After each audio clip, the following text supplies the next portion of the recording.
నమస్కారం వార్తలకు స్వాగతం ముందుగా ముఖ్యాంశాలు జార్ఖండ్ వ్యవస్థాపక దినోత్సవం రజతోత్సవం సందర్భంగా ఆ రాష్ట్ర ప్రజలకు శుభాకాంక్షలు తెలిపిన రాష్ట్రపతి ద్రౌపది ముర్ము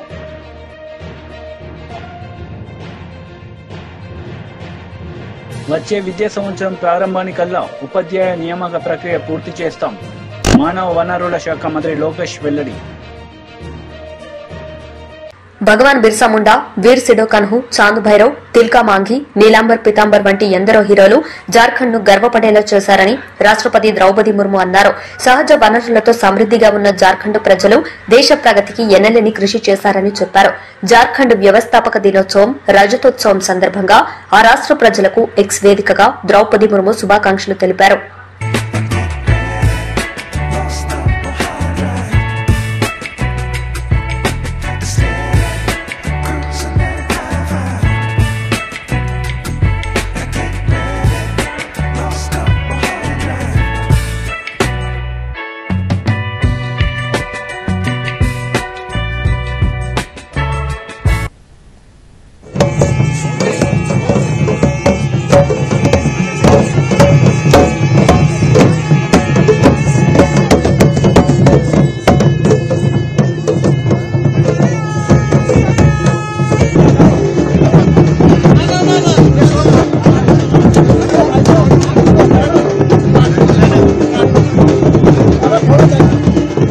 వచ్చే విద్యా సంవత్సరం ప్రారంభానికల్లా ఉపాధ్యాయ నియామక ప్రక్రియ పూర్తి చేస్తామని మానవ వనరుల శాఖ మంత్రి లోకేష్ వెల్లడించారు. అసెంబ్లీ ప్రశ్నోత్తరాల్లో డీఎస్సీపై సభ్యులు అడిగిన ప్రశ్నకు ఆయన సమాధానమిచ్చారు. ఉపాధ్యాయులకు బోధనేతర విధులేవి ఉండబోమని వైసీపీ హయాంలో వారిపై పెట్టిన అక్రమ కేసులను ఎత్తేస్తామని లోకేష్ చెప్పారు. 49 నియోజకవర్గాలు ఒక్క డిగ్రీ కళాశాల కూడా లేదు అధ్యక్ష. 91 నియోజకవర్గాలు కనీసం ఒకటి ఉంది అధ్యక్ష. 27 నియోజకవర్గాల్లో 2 ఉన్నాయి అధ్యక్ష. 8 నియోజకవర్గాల్లో 3 గవర్నమెంట్ డిగ్రీ కళాశాలలు ఉన్నాయి అధ్యక్ష. జనరల్ ప్రాక్టీస్ ఏంటంటే 20 కిలోమీటర్లు 20 నుంచి 30 కిలోమీటర్లు కనీసం డిస్టెన్స్ ఉండాలి ఒక డిగ్రీ కళాశాల నుంచి ఒక డిగ్రీ కళాశాల నామ్గా పెట్టుకుని మనం వెళ్తున్నాం అధ్యక్ష. ప్రధానంగా పెద్దలు అన్నట్టు భీమిలికి వచ్చే గల 2 డిగ్రీ కళాశాలలు ఉన్నాయి అధ్యక్ష. దాంట్లో మన భీమినిపట్నం డిగ్రీ కళాశాలలో అడ్మిషన్ రేట్ 73% ఉంది. నగరపు వలసలో వచ్చేసి కేవలం 36% ఉంది అధ్యక్ష. ఇది ప్రధానమైన కన్సర్న్. నేను ఎందుకు చెప్తున్నానంటే అధ్యక్ష, ఇక్కడనే కాదు ఆంధ్ర రాష్ట్ర వ్యాప్తంగా కూడా చూస్తే డిగ్రీ కళాశాలలో అడ్మిషన్స్ రేట్ యావరేజ్గా 50% కూడా దాటట్లేదు. అదే ఐటీఐలకు వచ్చే గల పెద్ద ఎత్తున ఒక డిమాండ్ అనేది ఉంటుంది, కానీ డిగ్రీకి వచ్చే గల డిమాండ్ అనేది లేకుండా పోయింది. దానికి మీరు అన్నట్టు భవనాలు లేకపోతే ఒక కారణం, ఇంకో కారణం ఫ్యాకల్టీ లేకపోతాం, మూడోది 2 ఉంటే క్వాలిటీ ఆఫ్ మీడియం కరెక్ట్గా లేకపోతాం. ఇక్కడ ఎవరైతే చదువుకుంటున్నారో వాళ్ళ తర్వాత ఉద్యోగాలు ఉపాధికి వెళ్ళినప్పుడు సరిగా రికగ్నైజ్ కాకపోవడం వల్ల కొంత ఇబ్బందులు అనేది ఎదుర్కొంటాం జరుగుతుంది. సో ఇది ఎట్లా ఇండస్ట్రీ ఫోకస్డ్గా ఇండస్ట్రీ సెంట్రిక్గా ఎలా చేయాలనే లక్ష్యంగా మన ప్రభుత్వం పనిచేస్తుందని గౌరవ సభ్యులకు తెలుపుతున్న అధ్యక్ష గవర్నమెంట్ జూనియర్ కళాశాలకు వచ్చే గల మధురవాడలో ఆల్రెడీ ఒక ఉంది అధ్యక్ష. కళాశాల ఫస్ట్ ఇయర్ 128 మంది విద్యార్థులు ఉన్నారు. సెకండ్ ఇయర్ 84, 2 కలిపితే 212 మంది విద్యార్థులు ఉన్నారు అధ్యక్ష. ఇంకోటి వచ్చేది పద్మనాభం దగ్గర హై స్కూల్ ప్లస్ అధ్యక్ష, స్ట్రెంత్ 34 ఉంది అధ్యక్ష. దాన్ని కూడా నేను ఎక్స్ప్లెయిన్ చేస్తాను. దగ్గర వలసకొచ్చగల స్ట్రెంత్ అక్కడ లేకపోయినా, జూనియర్ కళాశాల అక్కడ లేకపోయినా భీమునిపట్నం దగ్గర ఉంది కనుక అది 5 కిలోమీటర్ల దూరం కనుక అక్కడ 709 మంది విద్యార్థులు ఉన్నారు. General first year 167, general second year 139, vocational first year 208, vocational second year 175 మంది ఉన్నారు అధ్యక్ష. సో దగ్గర వలస దగ్గర నుంచి చూస్తే 450 మంది విద్యార్థులు అక్కడికి వెళ్తున్నారు అధ్యక్ష. సో ఇది ఎందుకు చెప్తున్నానంటే ప్రధానంగా గత ప్రభుత్వం హై స్కూల్ ప్లస్ అని తీసుకొచ్చారు అధ్యక్ష. అంటే 11th 12th కూడా హై స్కూల్లోనే ఉంటుందని చెప్పారు అధ్యక్ష. కానీ ఇంటర్మీడియట్ ఎడ్యుకేషన్ ప్రత్యేకంగా మన రాష్ట్రంలో ఇంటర్మీడియట్ ఎడ్యుకేషన్కి స్కూల్ ఎడ్యుకేషన్ చాలా తేడా ఉంటుంది అధ్యక్ష. అది వాళ్ళు గమనించకుండా సరైన స్టాఫింగ్ ఇవ్వకుండా ఈ సంస్కరణ తీసుకొచ్చిన దానివల్ల మీరు చూస్తే కేవలం 34 మంది విద్యార్థులు ఉన్నారు. దానికోసం మేము చాలా సీరియస్గా బోర్డ్ ఆఫ్ ఇంటర్మీడియట్ ఎడ్యుకేషన్ మేము చాలా రిఫార్మ్స్ కూడా తీసుకొస్తున్నాం అధ్యక్ష. మీరు చూస్తే గత ప్రభుత్వం టెక్స్ట్ బుక్స్ కూడా ఇవ్వలేదు అధ్యక్ష. ఇంటర్మీడియట్ విద్యార్థులకు గత ప్రభుత్వం టెక్స్ట్ బుక్స్ కూడా ఇవ్వలేదు అధ్యక్ష. నేను మంత్రి అయిన తర్వాత తొలి నిర్ణయం తీసుకుంది టెక్స్ట్ బుక్స్ ఇవ్వాలని నిర్ణయం తీసుకున్నాం. అంతేకాకుండా టీచింగ్ ని బలోపేతం చేయాలి, విద్యార్థుల్ని అసెస్ చేయాలి, ఏబిసి కేటగిరీ కింద అసెస్ చేసి ఏ విద్యార్థులకైతే అడిషనల్ సప్లిమెంటేషన్ అవసరం ఉందో వాళ్ళకి మెరుగైన బ్రిడ్జ్ కోర్సులు ఏర్పాటు చేసి వాళ్ళని ఎట్లా ఇంప్రూవ్ చేయాలని దానిపైన కూడా మేము వర్కౌట్ చేస్తున్నాం అధ్యక్ష. మీరు చూస్తే అధ్యక్ష, మన ప్రభుత్వం వచ్చిన తర్వాత బోర్డ్ ఆఫ్ ఇంటర్మీడియట్ అంటే మన గవర్నమెంట్ జూనియర్ కళాశాలలో 15,000 మంది విద్యార్థుల అడ్మిషన్స్ పెరిగింది అధ్యక్ష. గర్వంగా చెప్తున్నా 10% మన అడ్మిషన్స్ ఒకే సంవత్సరంలో పెంచడం జరిగింది అధ్యక్ష. నా పక్కనే గౌరవ మంత్రివర్యులు నారాయణ గారు కూర్చున్నారు. నారాయణ గారితో పోటీ పడే విధంగా అంటే వాళ్ళ సంస్థలతో పోటీ పడే విధంగా మేము ప్రభుత్వ ఇంటర్మీడియట్ కాలేజీని మనం తీర్చిదిద్దాలి, జూనియర్ కళాశాలని తీర్చిదిద్దాలి లక్ష్యంతో మేము పనిచేస్తున్నాం. మేము వాస్తవంగా మేము కూడా నేర్చుకుంటున్నాం. బెస్ట్ ప్రాక్టీసెస్ మార్కెట్లు ఏంటి, గైడ్స్ ఏంటి. ఇన్ఫాక్ట్ మంత్రి గారిని స్వయంగా నేను అడుగుతాం జరిగింది, మీరు ఇన్పుట్లు ఇవ్వండి, మేము మోడర్నైజ్ చేయాలనుకుంటున్నాం, సరైన మెటీరియల్ ఇవ్వాలనుకుంటున్నాం. అంటే గౌరవ మంత్రి గారు కూడా నిన్న మాకు ఒక వర్క్ షాప్ పెడితే గౌరవ మంత్రి గారు ముఖ్య అతిథిగా వచ్చి కొన్ని సలహాలు సూచనలు కూడా మాకు ఇష్టం జరిగింది. ప్రధానంగా ఇంటర్కి వచ్చి గల కేవలం 2 సంవత్సరాలే కాదు, 9వ తరగతి నుంచి మీరు కార్యక్రమం మొదలు పెడితే బాగుంటుందని గౌరవ మంత్రి గారు కూడా నన్ను కోరటం జరిగింది. అంటే ఓరియంటేషన్ ట్రైనింగ్ చేస్తే బాగుంటుందని కోరటం జరిగింది. అందుకే అధ్యక్ష, commissioner school education, commissioner intermediate education ఇద్దరిని కూర్చుని హ్యాండ్ ఆఫ్ ఎలా జరగాలి, ఎప్పటి నుంచి మొదలు పెట్టాలి, ఎలాంటి మెటీరియల్ కావాలి, ఎలాంటి గైడ్స్ కావాలి అని దానిపైన క్షుణ్ణంగా మేము చర్చిస్తున్నాం. దాన్ని త్వరలోనే మేము అమలు చేస్తామని ఈ సభాముఖం మీకు హామీ ఇస్తున్నాను అధ్యక్ష. మన గంటా శ్రీనివాస్ గారు చెప్పినట్లు బిల్డింగ్స్, ఫ్యాకల్టీ, అదేవిధంగా రెసిడెన్షియల్ కళాశాల ద్వారా స్పీకర్ గారు కూడా నా దృష్టికి తీసుకొచ్చారు. దాన్ని చాలా సీరియస్ గా తీసుకుంటున్నాం అధ్యక్ష. నా ఆలోచన ఏంటంటే ఒక డాష్ బోర్డ్ ఏర్పాటు చేసి స్కూల్స్ అన్ని ఒక ర్యాంకింగ్ మెకానిజం పెడదామని. ఏ కేటగిరీ స్కూల్స్ ఏంటి, B category, C category, D category schools ఏంటి. సో డి కేటగిరీ స్కూల్స్ ని సి కేటగిరీ తీసుకురావాలి, సి కేటగిరీ స్కూల్స్ ని బి కేటగిరీ తీసుకురావాలి. ఇన్ఫ్రాస్ట్రక్చర్ ఒక భాగం అవుతే ఉపాధ్యాయులు అంటే ఎంతమంది ఉపాధ్యాయులు ఉన్నారు అది 2 భాగం, 3 భాగం అవుట్కమ్ ఏంటి అంటే ఫండమెంటల్ లెర్నింగ్ అవుట్కమ్స్ ఎంతవరకు ఉన్నాయి, పిల్లలు ఎంతవరకు పర్ఫామ్ చేయగలుగుతున్నారు, దానిపైన కూడా క్షుణ్ణంగా మేము అది టెస్ట్ కూడా ఏర్పాటు చేసి అది ట్రాన్స్పరెంట్ గా అటు పక్కన ఉపాధ్యాయులకి ఇంకో పక్కన విద్యార్థులు తల్లిదండ్రులు కూడా తెలియజేయాలని లక్ష్యంతో మేము పనిచేస్తున్నాం అధ్యక్ష. ఈ సభాముఖంగా గౌరవ సభ్యులు కూడా నేను కోరుతున్నా అధ్యక్ష, డిసెంబర్ మొదటి వారంలో మెగా పీటీఎం ఏర్పాటు చేస్తున్నాం. గౌరవ సభ్యులందరూ దాంట్లో పాల్గొవాలని ఈ సభాముఖం కోరుతున్నా అధ్యక్ష. అంతేకాకుండా గౌరవ సభ్యులు కూడా నేను నోటు పంపిస్తాను అధ్యక్ష. ప్రతి సభ్యుడు కంపల్సరీగా ప్రభుత్వ పాఠశాలలకి నెలకి నీ పాఠశాల వెళ్ళి మాకు ఒక రిపోర్ట్ ఇస్తే ఆ రిపోర్ట్ చూసి మార్పులు చేర్పులు ఏం చేయాలో అనే దానికి నాకు ఫీడ్బ్యాక్ ఇస్తుంది అధ్యక్ష.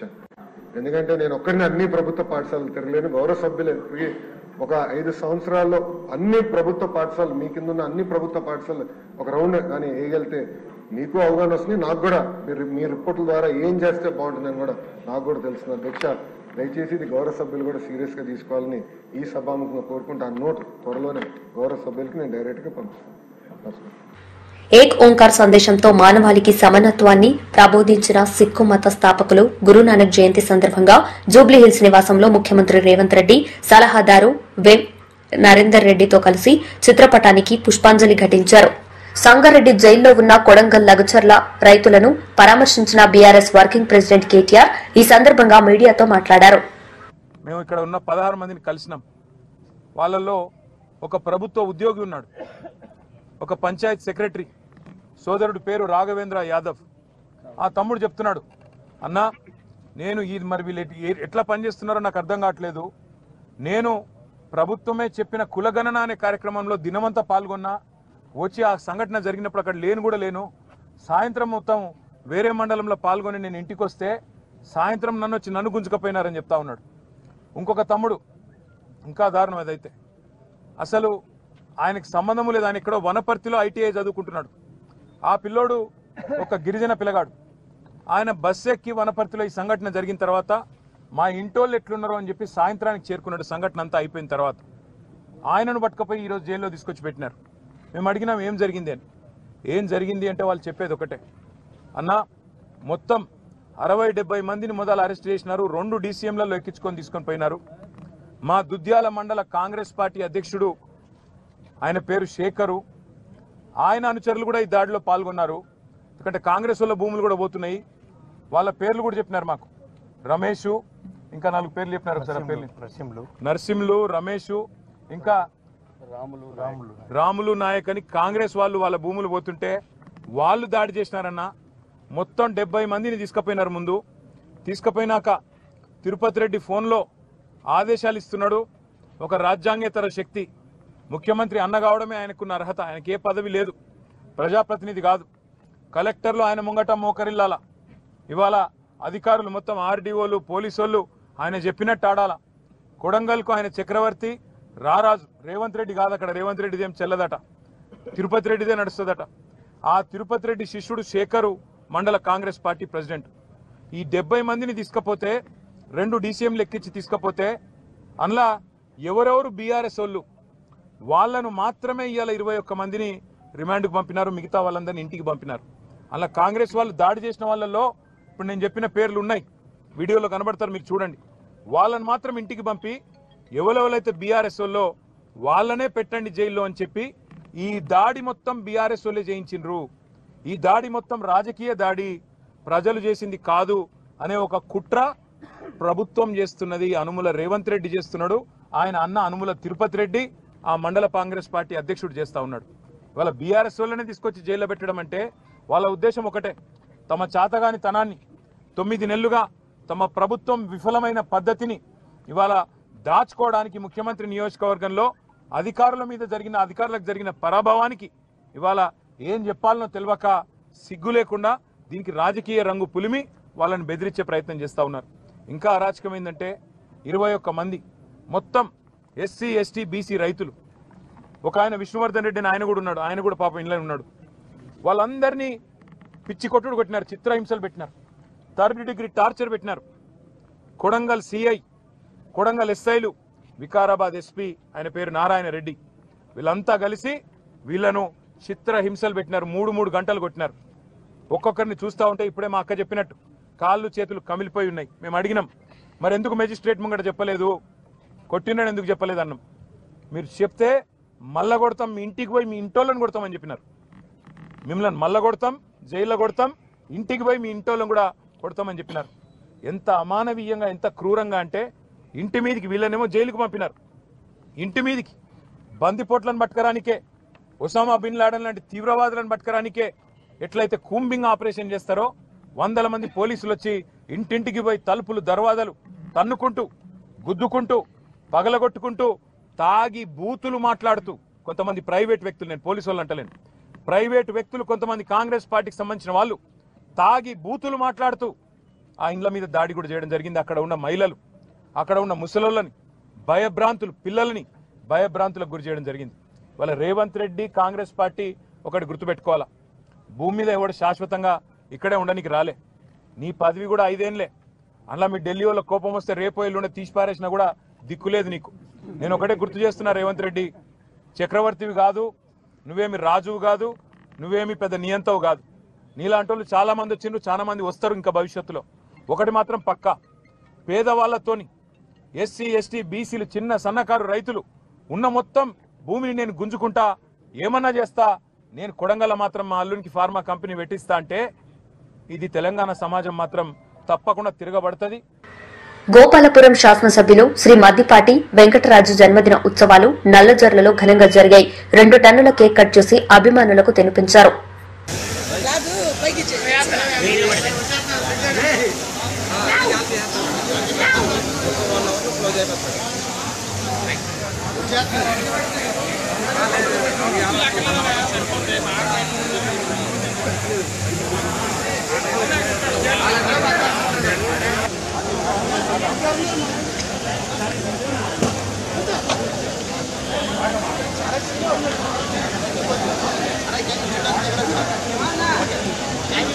జై మద్దిపాటి!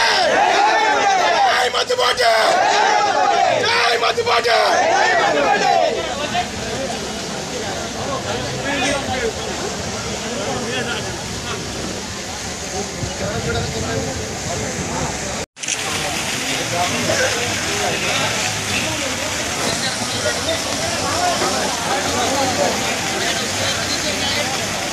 Hey!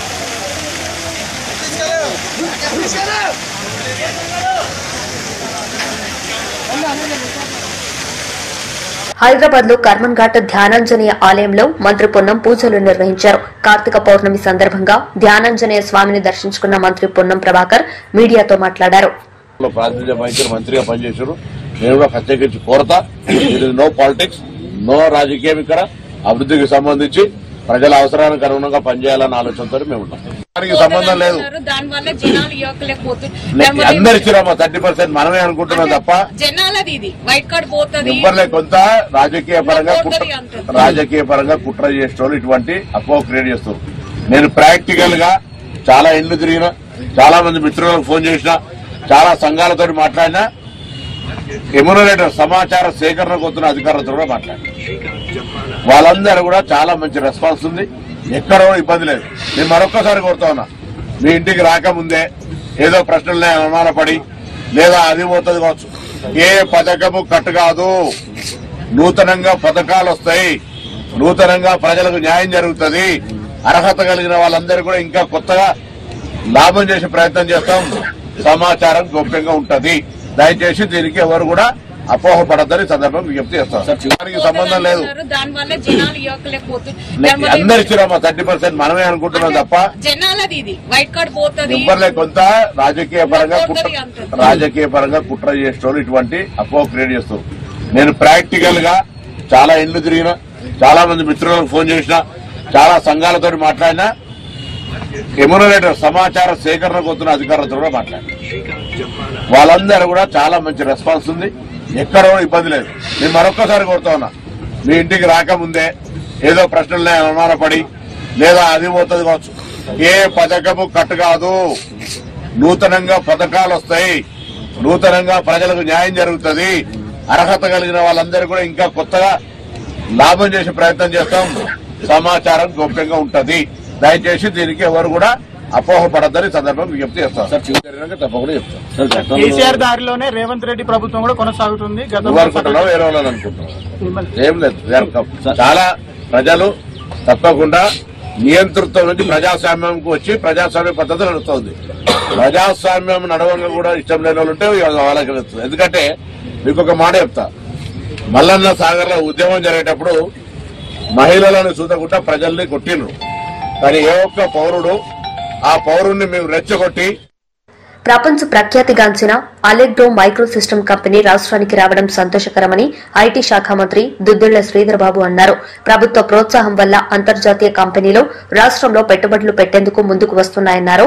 రాష్ట్రంలో ఈవీ సెమీ కండక్టర్లకు సంబంధించి R&D సెంటర్ను కంపెనీ ఏర్పాటు చేయనున్నట్లు వెల్లడించారు. సంస్థ ద్వారా ముందుగా 500 మందికి ఉద్యోగావకాశాలు లభిస్తాయన్నారు. To the Allegro Microsystems, who made a decision to put up their R&D center in Hyderabad. This R&D center primarily will be employing about nearly 500 people in their center. And about Allegro Microsystem, the CEO, Mr. Vinit Narwal Wala, he is the CEO. Will come here. We would like to try to share his company's profile, but this is a big global company which are into microsystems, which they are into EVs. They have a huge presence in EV manufacturing components, and they are also trying to see and explore their existence and their market in the semiconductors arena. And they have seen much market is available in India, especially in Hyderabad, and that is the reason that they have, shared with us. And on behalf of our government, on behalf of our industry department, we gave all the assurance that we will be supporting this R&D center of Allegro Microsystem. On this occasion, I would like to congratulate and thank Allegro Microsystem for showing the confidence on the state of Telangana, on our government, and I wish you all the best and good luck. And now I would like to request Mr. Vinit Ji, who is the CEO of Allegro Microsystem, to say a few words. Employees and pensioners wing రాష్ట అధ్యక్షులు నలమరు Chandrasekhar Reddy press meet నిర్వహించారు. ఈ సందర్భంగా పలు అంశాలపై ఆయన మాట్లాడారు. మరి టీచర్ ఉద్యోగాలన్నీ కూడా డిసెంబర్ లోపల మేము కంప్లీట్ చేస్తాము అని చెప్పారు. కానీ అలాంటి దాఖలాలు ఎక్కడా కనపట్లా. మరి ఎప్పుడు కంప్లీట్ చేస్తారు? ఇంతవరకు డిఎస్సి నోటిఫికేషన్ షెడ్యూల్ కూడా ప్రకటించలేదు. ఈ రోజున మరి ఎవరైతే నిరుద్యోగులు ఉన్నారో వాళ్ళంతా కూడా ఎదురు చూస్తున్నారు అని చెప్పేసి కూడా నేను తెలియజేస్తున్నా. కాబట్టి డిఎస్సి నోటిఫికేషన్ షెడ్యూల్ను కూడా వెంటనే ప్రకటించాలి అని చెప్పేసి కూడా నేను ప్రభుత్వాన్ని ఈ సందర్భంగా కోరుకుంటున్నాను. అదేవిధంగా మరి ప్రభుత్వ ఉద్యోగస్తులందరూ కూడా వాళ్ళు పనిచేస్తున్నటువంటి ప్లేస్లలో వాళ్ళకి ఇళ్ల స్థలాల్లో మంజూరు చేస్తాము అని చెప్పేసి కూడా ఈనాడు ఉన్నటువంటి ముఖ్యమంత్రి గారు ఇంతకుముందు చాలా దఫాలుగా తెలియజేశారు. మరి చిన్న తరగతి ఉద్యోగస్తులు మరి వాళ్ళు ఇల్లు కట్టుకోవాలంటే చాలా కష్టంగా ఉంది. కాబట్టి ప్రభుత్వం తరఫు నుంచి ప్రతి ఉద్యోగి కూడా వాళ్ళు పనిచేసేటువంటి ప్రాంతాలలో మరి ఇంటి స్థలాలను కేటాయించాలి అని చెప్పేసి కూడా నేను ఈ సందర్భంగా మరి టీడీపీ కూటమి ప్రభుత్వాన్ని కోరుకుంటూ ఉన్నాను. అదేవిధంగా మరి రాష్ట్రంలో దాదాపు మరి 3,80,000 మంది పెన్షనర్స్ ఉన్నారు. వాళ్ళందరికీ కూడా మరి అడిషనల్ క్వాంటమ్ ఆఫ్ పెన్షన్ 70 ఏళ్లకి దాటిన వాళ్ళకి 10% గాను, మరి 75 సంవత్సరాలు వయసు దాటినటువంటి వాళ్ళకి మరి 15% గాను ఇమ్మీడియట్గా మరి మంజూరు చేయాలి అని చెప్పేసి కూడా నేను ఈ సందర్భంగా ప్రభుత్వాన్ని కోరుతున్నారు. అదేవిధంగా మరి ఏదైతే ఉద్యోగస్తులు రిటైర్ అయ్యేటప్పుడు 40% ఆఫ్ ది బేసిక్ పే ఆ యొక్క కమిటేషన్ చేస్తారు. కమిటేషన్ చేసిన తర్వాత మరి ప్రభుత్వం 15 సంవత్సరాల తర్వాత ఫుల్ పెన్షన్ వస్తూ ఉంది.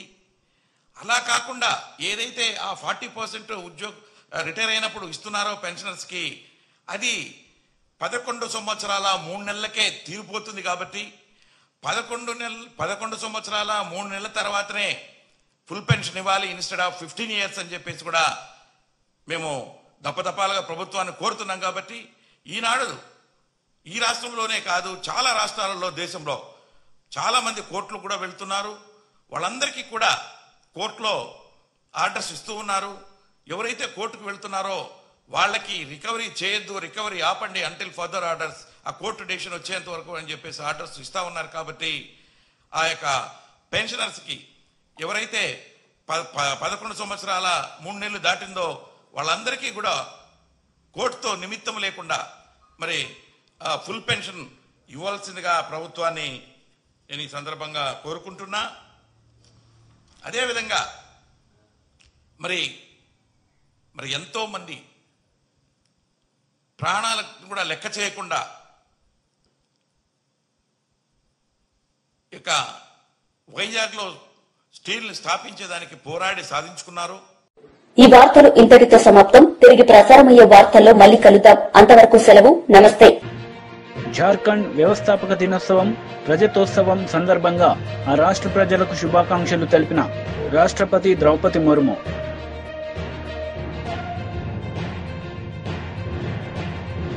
వచ్చే విద్యా సంవత్సరం ప్రారంభానికల్లా ఉపాధ్యాయ నియామక ప్రక్రియ పూర్తి చేస్తాం. మానవ వనరుల శాఖ మంత్రి లోకేష్ వెల్లడి. వార్తలు ముగించే ముందు ముఖ్యాంశాలు మరోసారి.